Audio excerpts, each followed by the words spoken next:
Hi guys, how are you? I'll be late for my own funeral. 8:01, it's not too bad. All right, so I'm just going to give it a few minutes here and let some people come on. Sonia is going to approve this post, so we're just going to hang on for 1 second. Let people join us. Let me see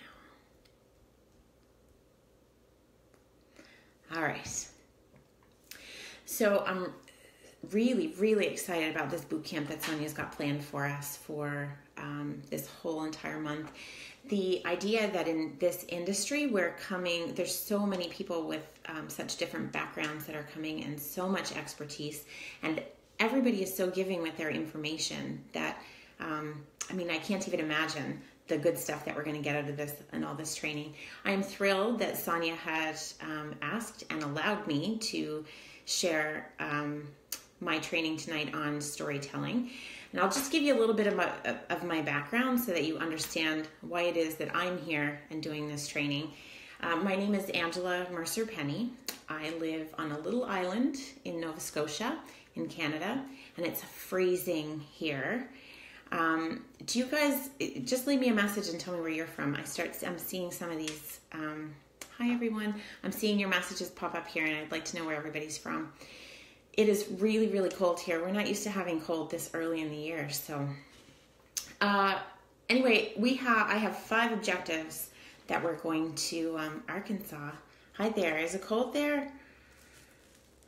I have 5 objectives that we're going to cover tonight. Okay, so the first thing is I want you guys to learn and understand what the components of a good story are.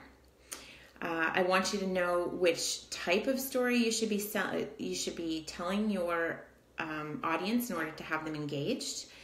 I want you to learn how to, instead of being a salesperson, I want every one of us to become storytellers, because storytelling is marketing, and we're going to get into all of that. But it's marketing that we can compel people to take action without actually giving them a call to action. So we don't have to say, click my link here or buy this product, or we don't have to say any of that. We just give them the story and we let them connect the dots.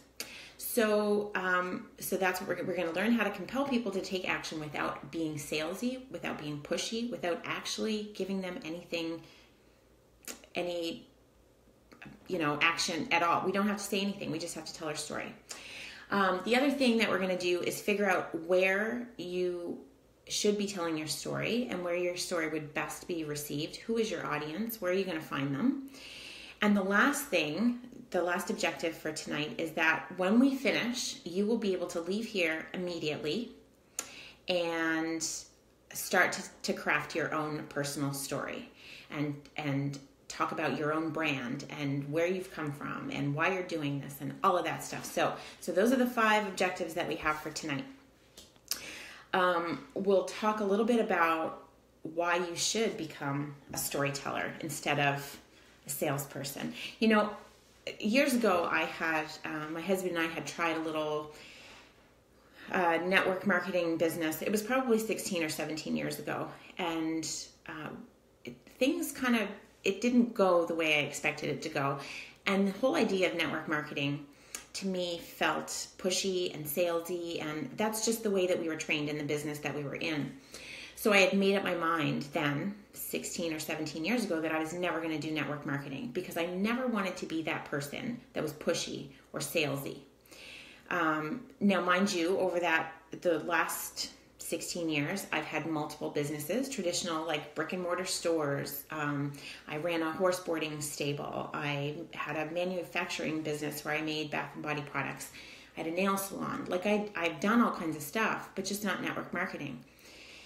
And when this opportunity crossed my path, I was really nervous about how I could do network marketing without being that pushy salesperson. So I went back to all the marketing stuff that I had learned during my traditional businesses, and I decided that if I was going to market, I was going to do it by telling stories. I wasn't going to push people. I wasn't going to be that person that when acquaintances saw me in the grocery store that they avoided me and looked the other way and went away. I didn't want anybody to feel like I was going to pressure them in or push them into anything that they didn't want to do. So storytelling is the perfect way to have people attracted to you. They come to you because they want to know more.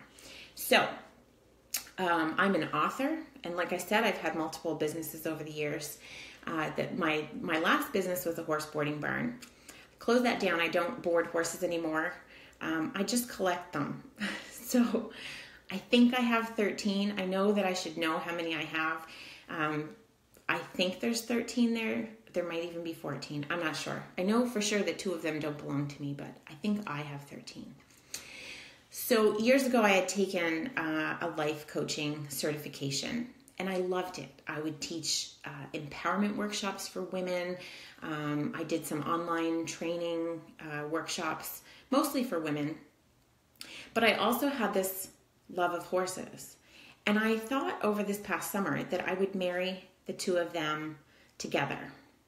And I would take my love of horses and all the studying of their behavior that I had done for my whole entire life, and merge that with my love of helping people follow their own intuition and get clear on their thoughts and their goals and all of that stuff. So I put these 2 things together, and this summer I ran a pilot project. And it was horse-assisted coaching. So basically, I was there as the facilitator. I was there as the person who could keep everybody safe, and I could... So I kept everybody safe. I would read the horse's body language. I would let the person know who was there what the horse was actually telling them, because horses make really great mirrors for your own emotions. And a horse gets really in tune when they're working with somebody. So if they come within 20 feet of you, they will match their own heartbeat to yours. So you get really, really connected. It's fascinating. It's absolutely fascinating. But I have one particular story about what happened during a horse-assisted coaching session that has changed my entire life, and I want to tell you about that. So let me just back up a little bit and tell you one of the horses that we have on our farm. She had come from a really horrible situation. She was a racehorse. She had some issues, some stress and anxiety that led to an ulcer. So she ended up not being able to digest the food. She couldn't even eat food, basically, at the end of it, but she was still being raced. So her body condition gradually or quickly deteriorated until she looked like death. She was skin and bones. And my son had found her, and he called home and he said, I want to bring this horse home. And she was the saddest thing I've ever seen. We've done a lot of rescues. We've done a lot of rescues over the years, and this was one of the saddest cases, not only because her body condition was bad, because medically we knew that we could treat that body condition, we could treat those ulcers, and ultimately we could put weight back on this horse. But what was so sad about her was that her spirit was broken.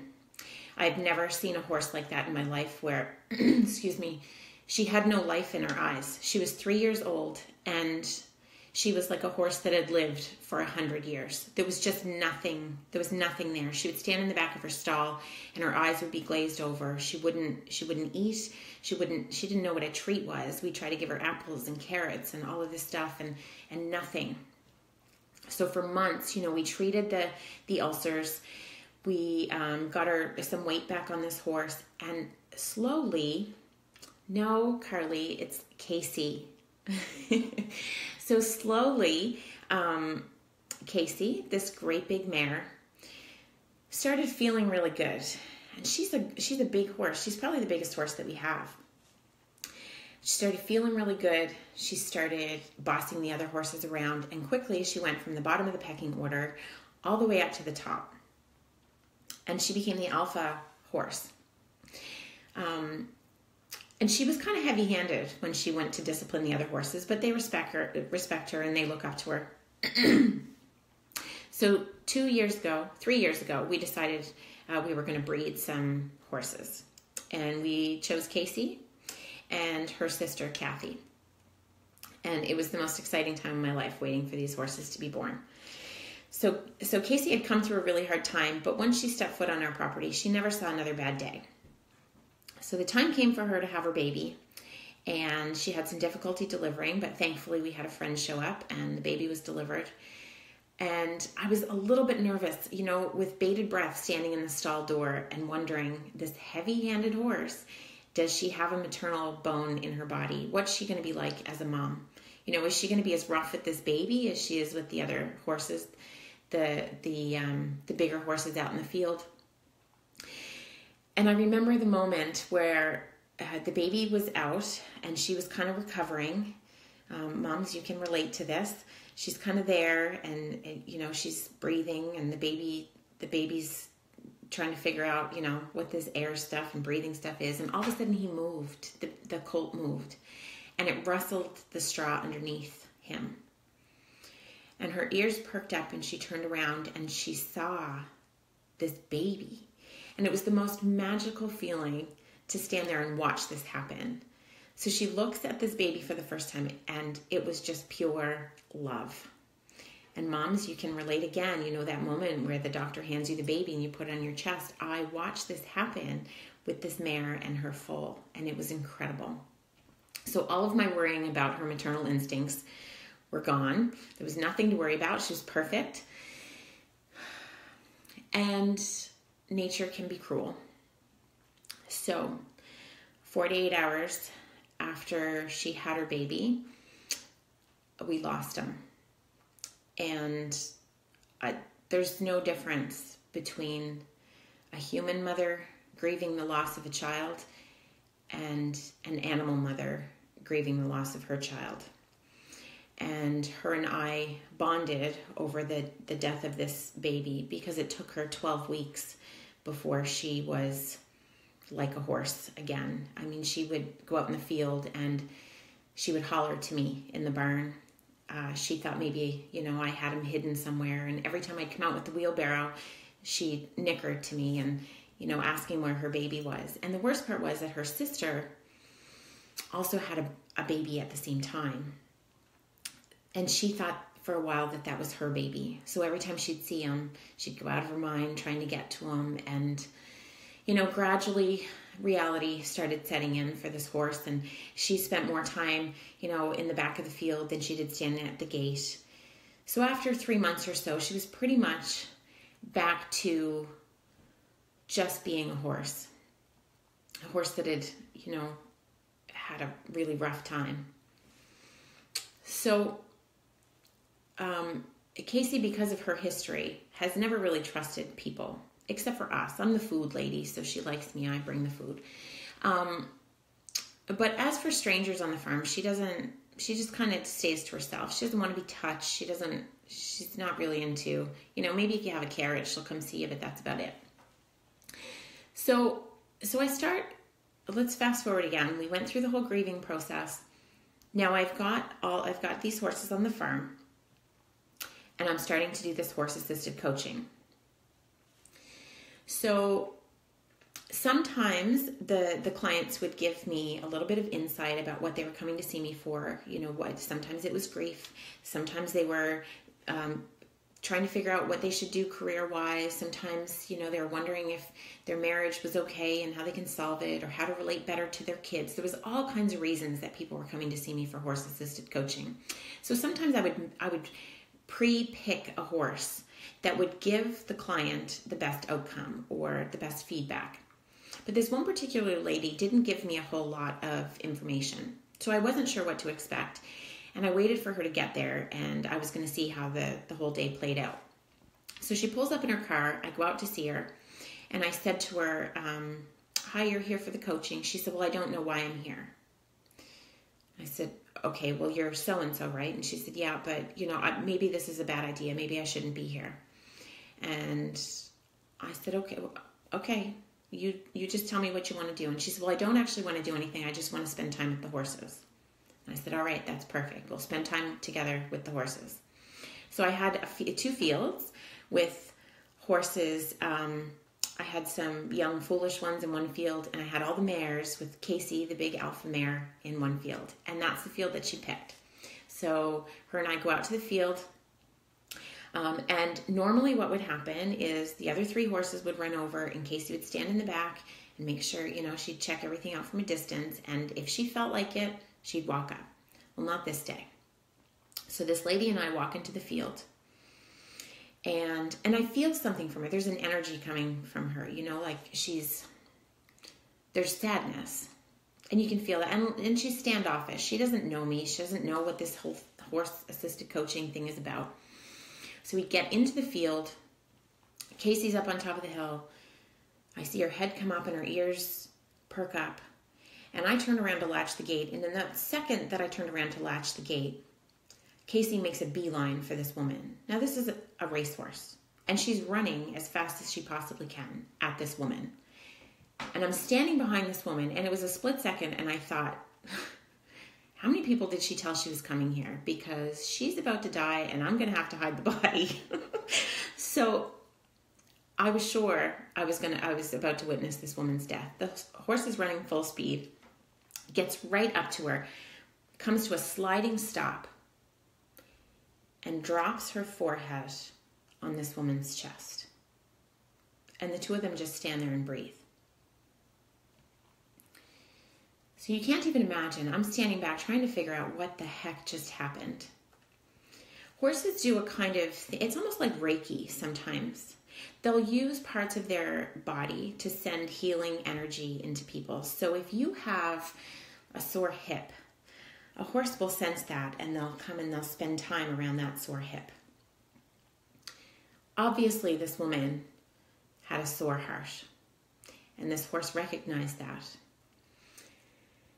So we're standing there, and it seemed like an eternity.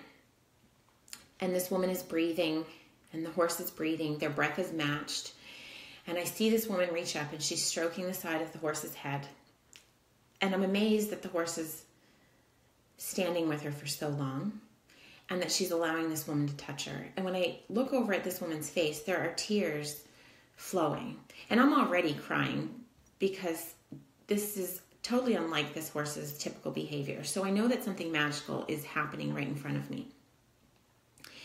And the woman speaks up and she says, I don't really tell this to too many people I don't know. Okay, so you might have to give me a minute here.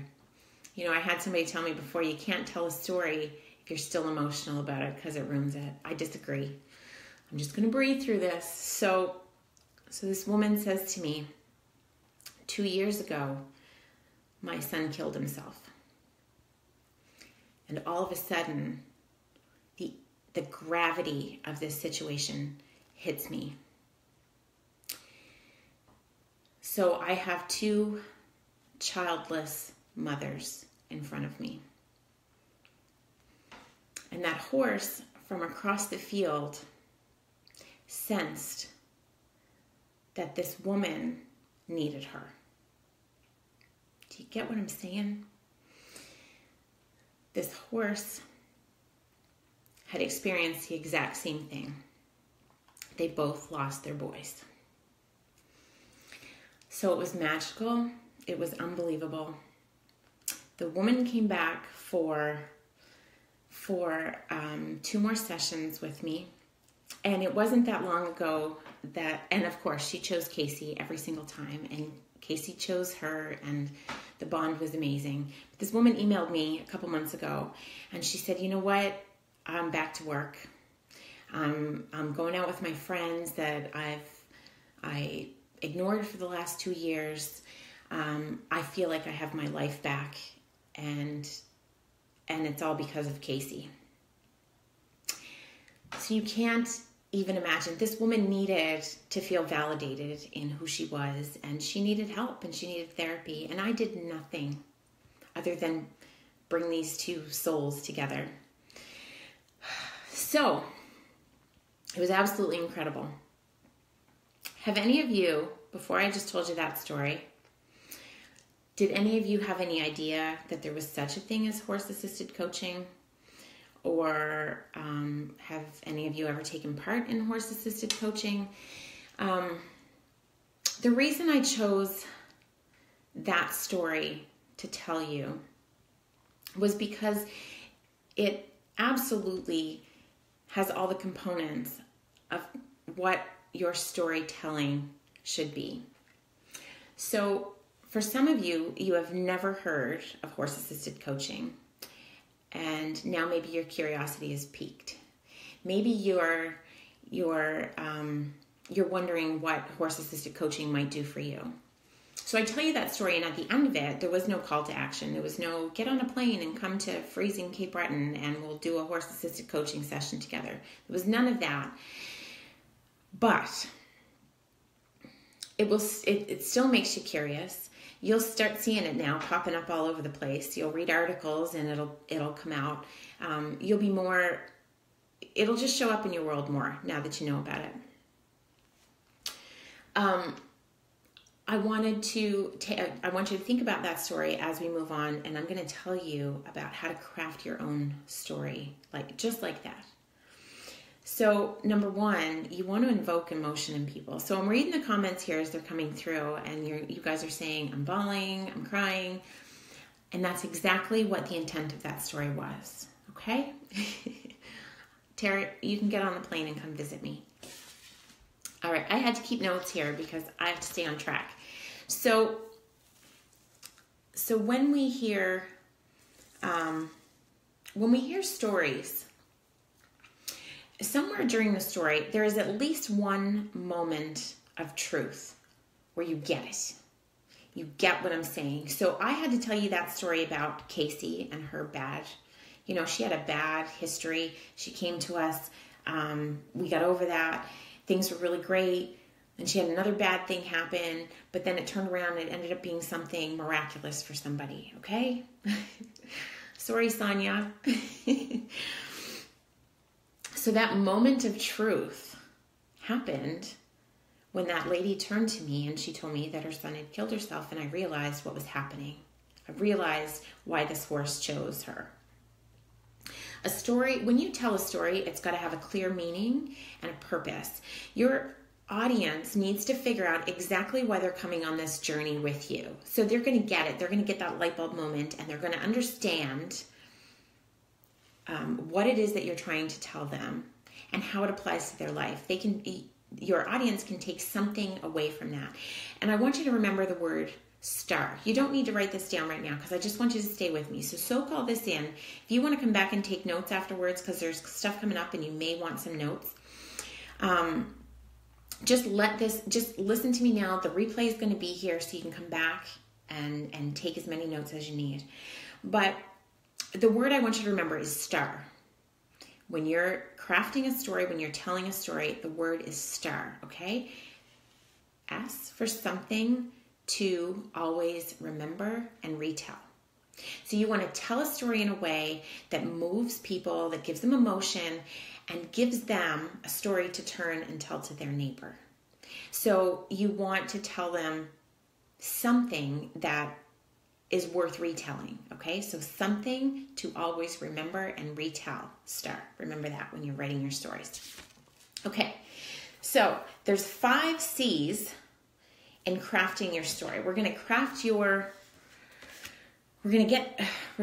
story, and we're going to start doing that together. I'm going to tell you the major components. There's 5 of them, and we're going to go through them all. There's 4 pieces, though, to a well-crafted story, okay? You've got to have interesting characters. You have to have relatable and believable plots that people can follow along with. You've got to show vulnerability, and you have to make a connection. Usually that's an emotional connection with somebody. So I want you to think about this now, forward thinking about your business, okay? Numbers don't sell. Data doesn't sell. People don't care about that stuff. They want the benefit for them. You need to tell them a story so that they can walk away changed. And numbers aren't going to do that, and data's not going to do that. Connection sells. And that's why storytelling is the most powerful marketing tool that you can use. So your job as a storyteller is to tell the story in a way that your audience gets lost. They forget about what's going on. They just need to hear. They need to hear how this is all resolved or what's going to happen. So an audience that you can captivate, they'll come away from the experience of listening to you as a storyteller changed in some way. And a changed person is more likely to act, okay? See why this is powerful marketing stuff? All right, so let's get into what you need to do in order to craft a great story, tell a great story. All right, so the first thing you need to do is you need to connect somehow with your audience and build a relationship. You want to use emotions to increase engagement back and forth with people. You can make people sad. Like I made all you guys just cry, so that's fine. We can make you sad. You can make somebody really happy. You can make them angry. Like if they're throwing their phone at the wall after they read something that you write, that's perfect. Perfect. You need to connect with them somehow. The next part of your story is the challenge. Okay, so you've already connected with your audience now. You've built a little bit of rapport. You set the stage. You have some emotions. And now we're going to throw in the challenge. So what is the challenging part of your story? You tap into what your audience needs, okay? There is a pain point that your audience has that you can connect to because you've also had it, okay? So think about that. You need a pain point. There's a challenge. The next thing is the conflict.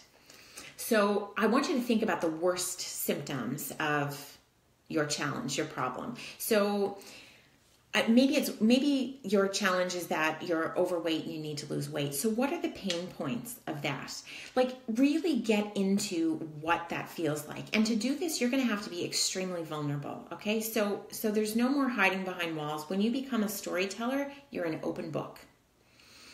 So what are the pain points of somebody who, let's say, is overweight? Is it the feeling of what the numbers say when you stand on the scale? And why does that bother you? Do you feel like you're being judged? Is it the fact that now you don't have any clothes, you're down to just a couple outfits now because you've outgrown everything else?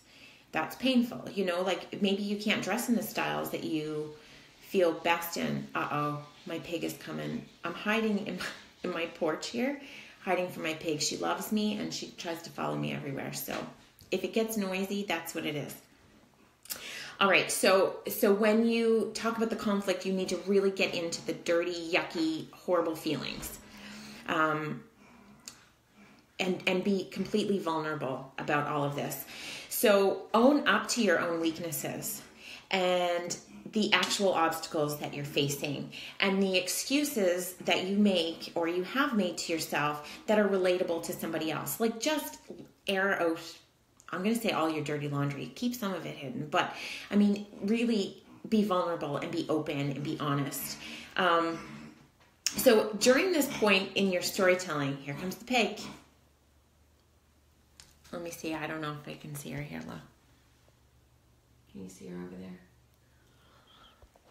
It's about to get noisy. So while you're in the conflict, I want you to throw out a little bit of hope. Not a whole lot of hope. Like, you know, maybe you're interested in weight loss and you found a product. So you're looking at what this product has done for other people, and that gives you that little bit of hope. But you're not out of it yet. So you're going to face more hurdles in this conflict. You know, maybe that weight loss product didn't work for you and you had to go on to find a different weight loss product. I'm just using this as an example. You guys get that, right? So I want you in the conflict of writing your story or crafting your story, I want you to get to the point where you are absolutely fed up. You're done. You're ready to throw in the towel. It's all over. You're drained. You're hopeless. Nothing's going to work. And then point number 4 is conquer. So this is when the hope starts building again. You get a little bit more hope. And then you explain the defining moment, that moment where everything pivoted and that is when the change happened. Maybe it was a mindset shift. Maybe it was this miraculous thing that happened. There is a pivotal moment, your defining moment that happens during this conquer is the 4th step. So So this is where your audience will start connecting their own personal journey to yours. It may not be the same, but they'll start hearing about the struggles that you're going through, the up and down, the hope, the despair, the hope, the despair, the hope, then flat out devastated, and then boom, all of a sudden, look, there's a light at the end of the tunnel, and your audience is going to follow along with that. And then there's going to be a conclusion. And this is where it all wraps up with a nice, pretty little bow. And you have a positive message at the end, okay? So those are the 5 main steps. Connect with your audience. What challenges are you facing? What is the conflict, the up and down, the despair, the devastation? Then you're going to conquer that, and then you have a conclusion. So when you're telling your story, at the end of it, you don't need a call to action. That's it. You tell a compelling story, and people are going to relate to that in a way, and they're going to come and they're going to talk to you.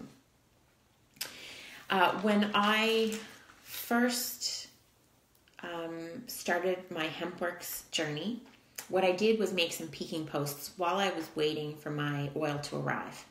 And at the end of that, I just said, I've ordered some CBD oil. These are the symptoms that I have. This is what I'm hoping it's going to do. I'm going to keep everybody, this was all on Facebook, I'm going to keep everybody up to date on my journey and let you know how I'm making out.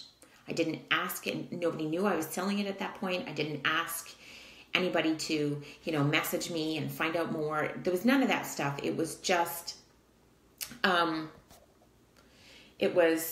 this is what I'm doing, and I'm going to keep you updated. That's all that I needed. So all of a sudden I start getting engagement. Then I start having results. I post those, and that's how my story went. I really didn't have to sell it. I just kept telling stories. So there's all kinds of different types of stories you can sell. I have a list of 25 here. I'm going to read through them really quick. Like I said, if you want to come back and take some notes after, you can do that then. But these are the different types of stories that you can use in your business or life to tell stories, okay? 25 different ones. So you can tell the history of your brand or your company, the history of your industry, testimonials and customer success stories, overcoming a specific challenge, break down a complex subject. You can tell an inspirational story. You can tell a motivational story. You can tell a horror story. We all have those. A comedy. A rags to riches story. I was down and out and nothing was going my way, and then boom, all this awesome stuff happened. So people love those stories. Overcoming some sort of a monster. And for me, that was my health concerns. And people related to that really well. So any sort of big, huge obstacle, monster that you have to overcome, people love those ones too. The rebirth. It's a story where you get to tell a story about having the chance to get a do-over. There's multiple different ways that you can do that. A quest, like you just have to get from point A to point B, and what are all the different things that happen along the way. So how about, here's one, like I went there, and then I came back, and now this is what I know. I went there, and I got all that knowledge, and I came back, and this is how it's changed me. You could tell a tragic story using shock tactics. That definitely creates emotion and engagement. You can tell a story about what drives you and keeps you motivated. A behind-the-scenes story. So what actually goes on? I was telling people the other day that I work most of the time in my pajamas, and it's absolutely true. So one of these days there'll be a story of me in my onesie. Stories that talk about your own personal morals and values and the culture and the stuff that you believe in and how you formulate everything, why how you formulate your ideas and why you do what you do. Your why, that's a big one. You can tell stories about proof or examples. You can tell what if stories or imagine if stories. That helps people dream. You can teach with stories. You can tell cautionary stories. I saw Angela Langtot did a great one the other day where she had somebody who had a bottle of CBD that was filled with all kinds of fillers, and they paid more than if they had bought ours. So she put it out there like, people, check what you're doing before you spend all this money. That was a great cautionary story that you told, Angela. And everyday stories that make you relatable. I don't know if you guys saw a while ago, there was a story that went viral on Facebook about a girl that went to yoga class, and she had a really bad time at yoga class. She was a little bit gassy, and all of the stuff that happened. I mean, her post was so relatable and was so hilarious. It absolutely went viral. I don't even know how many shares she had at the end, but if you can tell a story just like that, where you're just an honest human being and you can be honest about your flaws, then you become relatable and likable. And number 25, here we go. Why I do what I do stories. So what is it that drives you, that compels you to get out of bed every day? Why do you keep doing things, even, when you're not necessarily seeing results? Why do you keep doing those things? So those are the different types of stories you can tell. And then the next part is, where do you find your audience? And when I say audience, it can mean a multitude of things.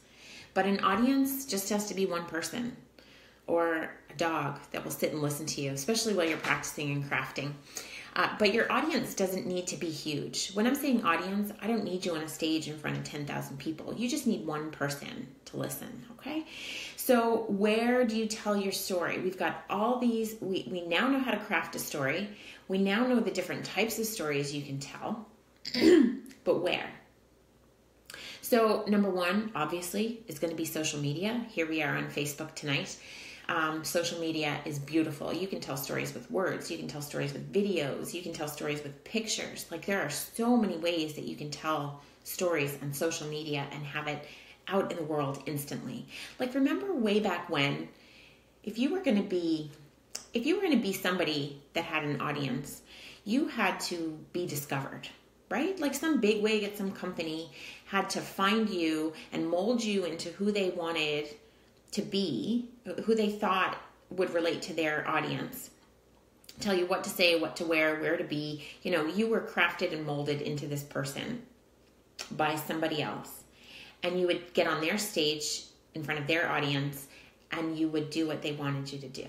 Now, see, all of us have the ability now to promote ourselves, to create our own audiences and our own followings. We don't need anybody else to give us that. We have this at our fingertips. Like right now, I mean, I'm speaking to all of you guys, talking about stuff that I know, and nobody else had to do that for me. Like, that was something.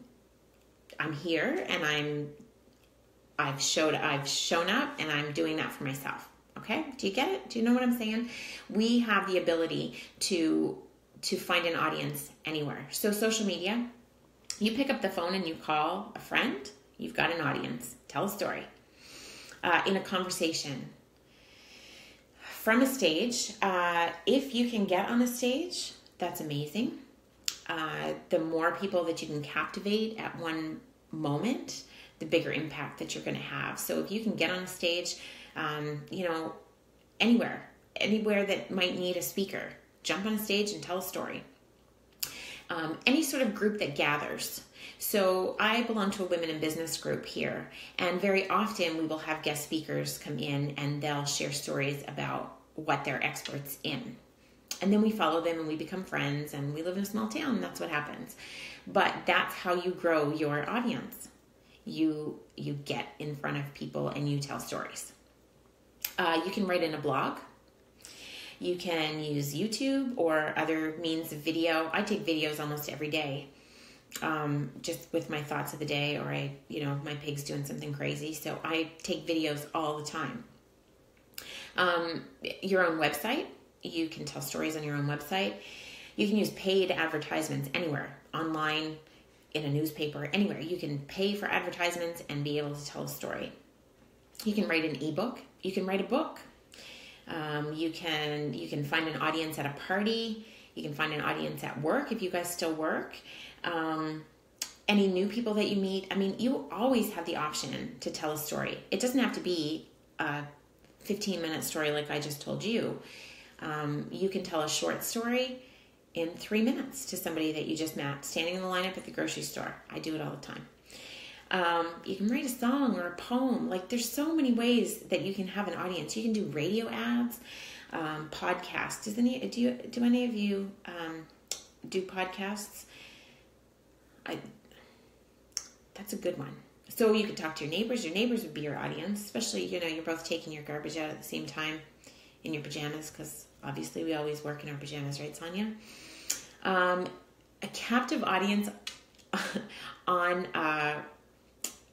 in a commute, like a subway, a bus, an airplane. Those people are stuck with you until you get to where you're going. So tell them stories. Television ads, like anywhere. You can tell your story anywhere. Most of you you're gonna finish tonight and you're gonna tell a story on social media, because that's your homework now. I want you to become a student of storytelling. So I could talk to you about this for a week, but I'm giving you the very basics of what you need to know to get started, and then I expect you to go on and become a storytelling student. So think about who you know that people that you know, like everyday people or stars that are the greatest storytellers that can captivate you. Stuart McLean, The Vinyl Cafe. Do you guys know Stuart McLean? He is a genius. Well, rest in peace. The late Stuart McLean was a genius storyteller. I mean, he had you from the very first word until the very last word. And he was so visual. And if you don't know Stuart McLean, look him up and listen. He's a master storyteller. Les Brown. Do you guys know Les Brown? My husband and I were just talking about him earlier. He did a little 3-minute video for Eric Worre the other day. If you guys follow Eric Worre, Network Marketing Pro, go check out the video that Les Brown did. He's a great storyteller. And how about maybe maybe you haven't thought about her this way, but what about Ellen DeGeneres? She is hilarious. She's so funny, but she can take any simple little event and turn that into a huge comedy. That is her forte. That is what she does. And what about Walt Disney? Like, there is... Arlene, that's hilarious. Should we call ahead to all those passengers on the train and warn them? I want you to go out and just find storytellers and watch what they do and learn from them. And also study big brands. So we're talking now, you're going to leave here changed, right? So you're going to have some homework. I want you to look at advertisements that you come across. And instead of seeing that as marketing, I want you to think about the story that they're telling. Nike sells sneakers and workout clothes and all of that stuff, but they don't sell that to you. They sell you the dream of being the most athletic person you can be, of being healthy. Nike sells you on storytelling, right? They storytell to you to make you feel like you're a superstar. You're not buying, Budweiser's good with all those Clydesdales. That speaks to my heart, Carmel. Nike doesn't sell you shoes. Nike sells you a dream. Nike sells you motivation. How about Dove? Like soap and body wash. Dove, their whole brand markets to making women feel beautiful in their own skin. Just watch some of the ad campaigns that they've done. WestJet, Canadian airline here, every single Christmas they do this thing where they make magic happen. So they give people all kinds of gifts, and it's all recorded. It's a surprise for the people that get it. Sort of like, Oprah's favorite things, and she'd give it, you get a car and you get a car. And, yeah, well, WestJet does that too. And WestJet tells their own story, because here's the other thing about storytelling and branding yourself. If you don't do it, somebody else will do it for you. So if you're not the mastermind of your own brand, then somebody else is going to tell the story of who you are. Okay? Do you have that? So you need to be in the driver's seat of telling your own story. Apple is a great storyteller. They don't sell you phones. They don't sell you iPads. They sell you technology. Like, they sell you ideas. They sell you the future. They don't sell you the product. They sell you on their dream. And I also want you to start, if you guys, when you sit down to binge on Netflix, or you're watching your favorite show or whatever. So first you're going to pay attention to the commercials and hear about, you're going to check out and see how big brands are marketing to you. And it's with storytelling. You're going to be really smart about this now. But I also want you to pay really close attention to the movies and the shows that you're watching and the plots, because they're all going to follow those 5 C's: connect, challenge, conflict, conquer, conclude. Every single time that you're watching a show and a movie, it's all going to follow the same sort of pattern. And we crave that as human beings. We crave that we get to know that something gets resolved. The other thing I want you to watch are TED Talks. Number 1, you get all that great inspiration from them. But I want you to watch, bigger than that, I want you to watch how the story unfolds. I want you to watch these storytellers they've crafted the story, they've practiced it, they're up on the TED stage, and they're giving their TED Talk, and every single word, it has a purpose in that. And I want you to watch how their talks go. They're going to connect with you, they're going to give you the challenge, they're going to have the conflict, then they're going to conquer it, and then they're going to conclude. Okay? So, I hope you guys got some value out of all of this stuff tonight. And I hope, let's go back over our objectives. I hope that I hit every single one of them for you tonight. There was 5 of them. I'm just going to recap them for you. I wanted you to understand the components of a good story. So that's our 5 C's: connect, challenge, conflict, conquer, and conclude. And I wanted you to know which type of story you need to engage the audience, okay? So we went through our list of 25 different types of stories you can tell, and each one is going to have a different outcome, or you're going to tell those stories for different reasons, for different audiences. The other thing was, I wanted you to learn how to compel people to take action without asking them or having to sell to them, okay? And then figure out where you should be telling your story. Where do you have an audience? And now the last one is completely up to you. And that is that I really, really want you, when we're done here, when I turn this camera off, I want you to begin to take action immediately to start crafting your own story. You are your brand, and I want your story to, I want you to start becoming the storyteller that is the master marketer for your own brand. I had so much fun. Sonia, thank you so much for having me here tonight. I'm really excited about what the rest of the month is going to bring. And I look forward to connecting with all of you guys. I know that there's some questions and stuff here. I didn't get a chance to answer all of them, so I will definitely come back and I'll answer any of those questions that you have. But also feel free to reach out to me too if there's anything that you need clarified. Take care, guys.